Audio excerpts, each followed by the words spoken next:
Hey, fellow indie authors. Welcome to this week's episode of the Indie Author Biz Guide podcast. This is the third episode of our Financial Basics for Authors series. In this episode, I talk about tracking your money coming in and going out. This is shown on your income statement, also called your profit and loss statement. This is one of your two financial statements that you need to be looking at every month.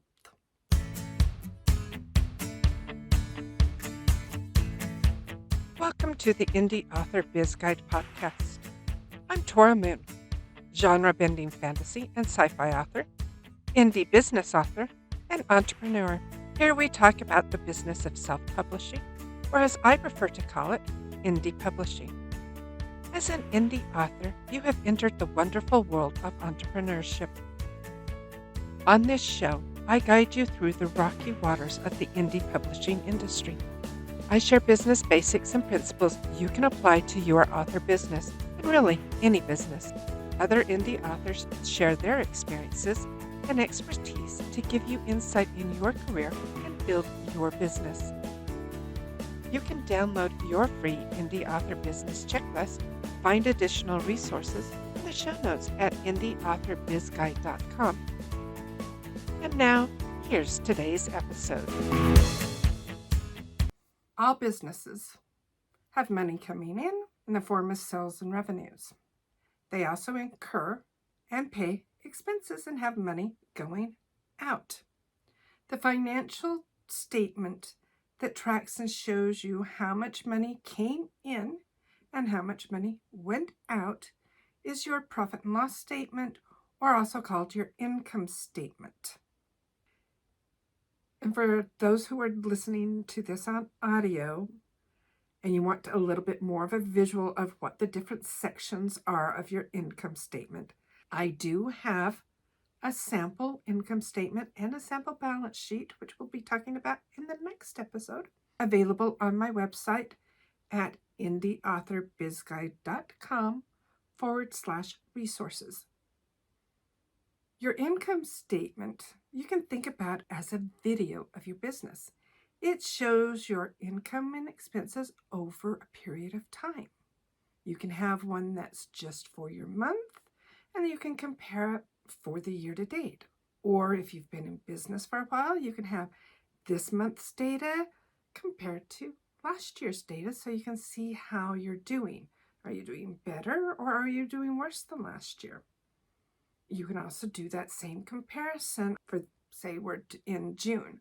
We could say from the first 6 months of this year compared to the first 6 months of last year, how are we doing? Are we still staying on trend? It allows us to make better decisions for our business because we can see if our business isn't doing as well this year as it was last year. Is there something that we're doing differently? Maybe we haven't released a new book.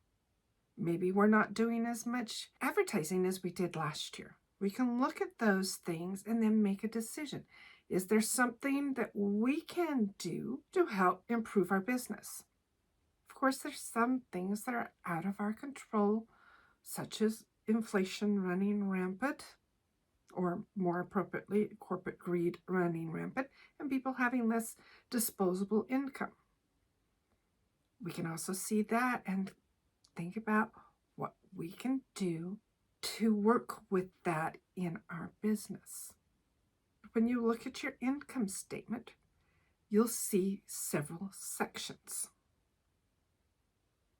And each one is broken into a different type or category of either income or expense.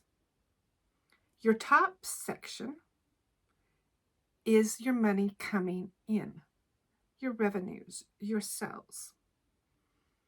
And this would be all your book sales from whatever format you use and whatever platform. If you sell merchandise on your website, such as cups and mugs and tote bags or bookmarks or whatever, that would be shown in that top section. If you do speaking, You would have speaking fees. That would be part of your income. If you write nonfiction and you have built a course around your books, which is one of the things I'm doing around my business and accounting book. I'm creating a course around that. When I start selling that, that will be part of my income. You have a Patreon account. You're getting those monthly subscriptions. That is income that would be shown on the top of your income statement. If you offer services, some authors, in addition to their books, they like doing book formatting. So they offer formatting services, or they do editing because they like the editing process and are good at it. Others, like myself, I offer coaching services and consulting services. That's part of my income at the top of my income statement. All of that gets added together. And you can do your income as detailed or not as you desire. All of the accounting systems are designed that you can do it with a lot of detail or a little bit of detail. You could have each one of those as a different line item or just show it as income. It's more of a general practice is to be able to see at least your big categories.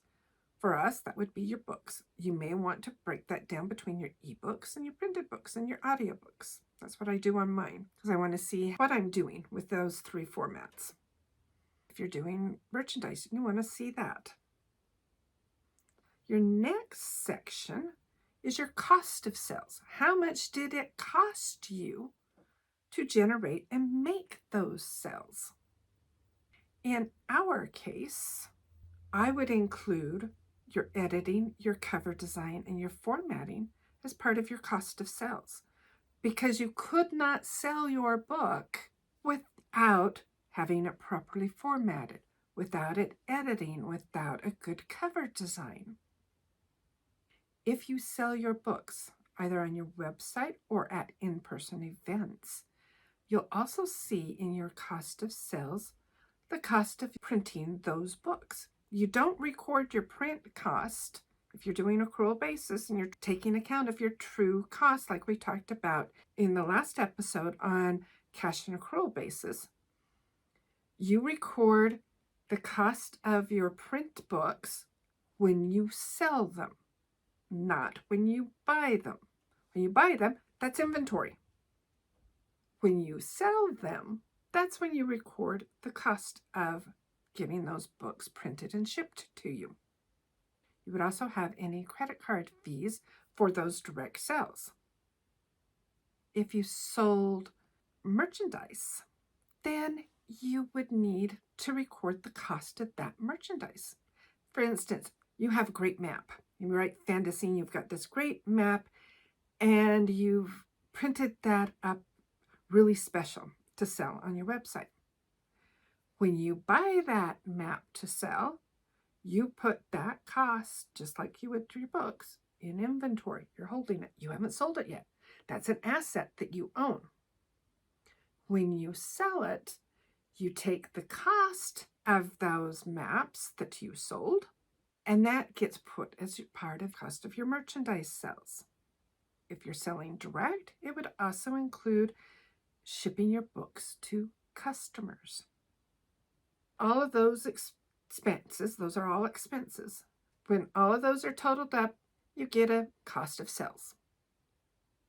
You will see your total revenues or sales minus your cost of sales, which would equal your gross profit.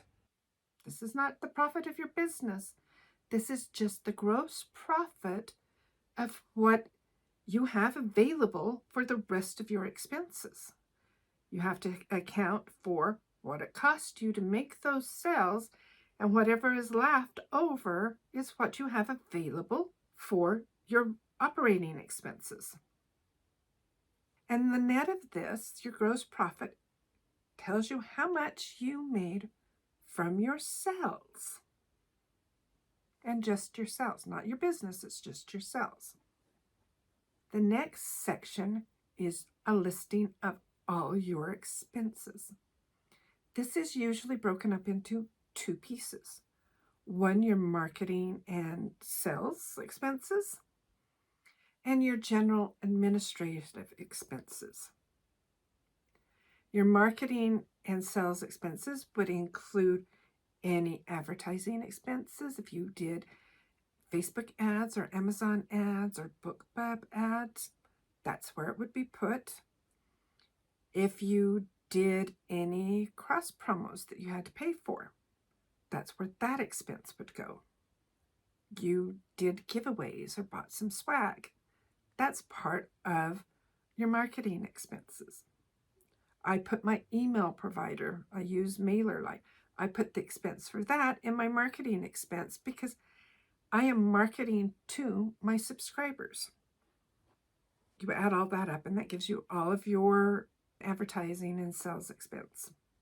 Your next section, which is pretty large, is your general administrative expenses. And these are all your expenses to just be in business. These include your professional development expenses, such as taking courses or getting coaching, any subscriptions, whether that's a professional prescription like you've joined Ally, that would be part of your general expenses. You have software costs, whether you buy the software outright or you're having to pay a monthly fee for that. If you have any professional fees like an accountant, or you've talked to a copyright lawyer, or registering your copyright would be in here. If you do in-person book sales and you've paid for a booth at someplace, that would be an expense. And any expenses to set up your table, any decorations, that's all part of your trade show expense. I call it trade shows. Any expenses that you had to travel to that show would be an expense. Your website, like I said, that section is usually really long. And you would add your marketing expenses and your general admin expenses together to get your total expenses. And you take your gross profit, which was your sales minus cost of sales, and you subtract your expenses, all of your expenses, and that gives you your net profit or loss. If you had more expenses than you had income, your company had a loss. If you have more income than you have expenses, congratulations, your company had a profit. And we need a profit in order to continue going as a company. Otherwise, we're just always putting money in from our personal accounts. We don't want to do that. We want our business to support us, not us supporting our business. Quite often, your first years in business will be at a loss. You're building your readership, you're building your platform, you're figuring out what it takes to make those sales. You're building your backlist. If you've only been in business for 1 to 5 years and you're showing a business loss, that is normal. Not only in the publishing industry, which we're in, but for all businesses. It generally takes about 5 years for most businesses to show a profit. When you're starting your business, plan for that.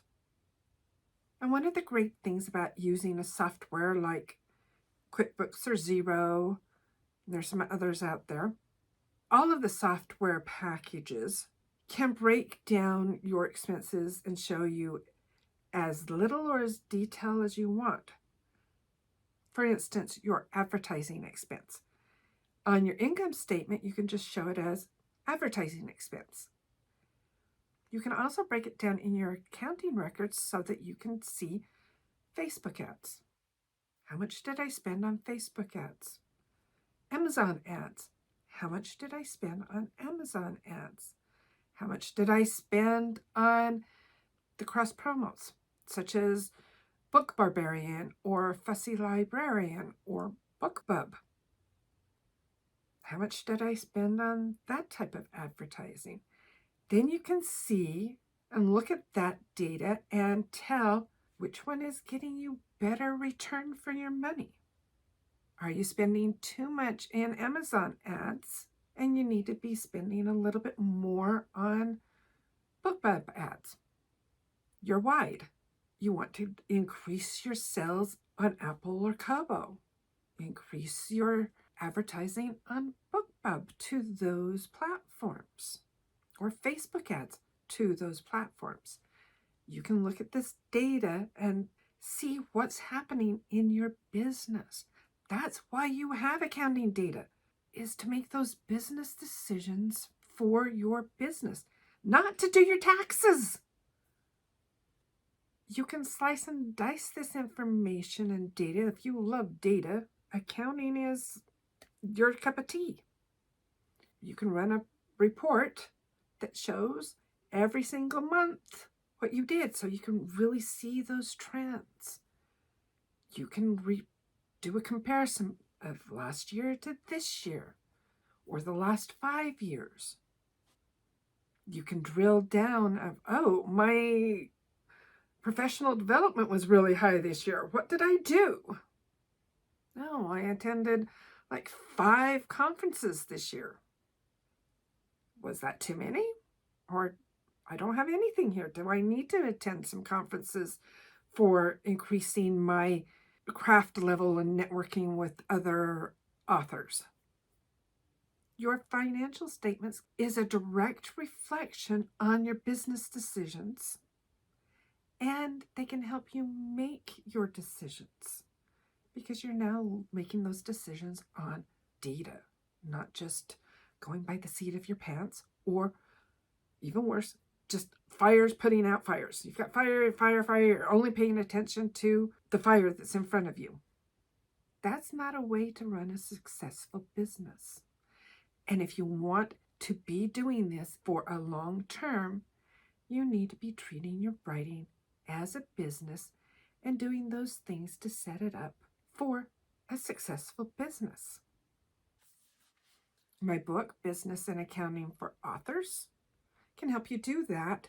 There is a section on your financial statements and looking at your money coming in and going out.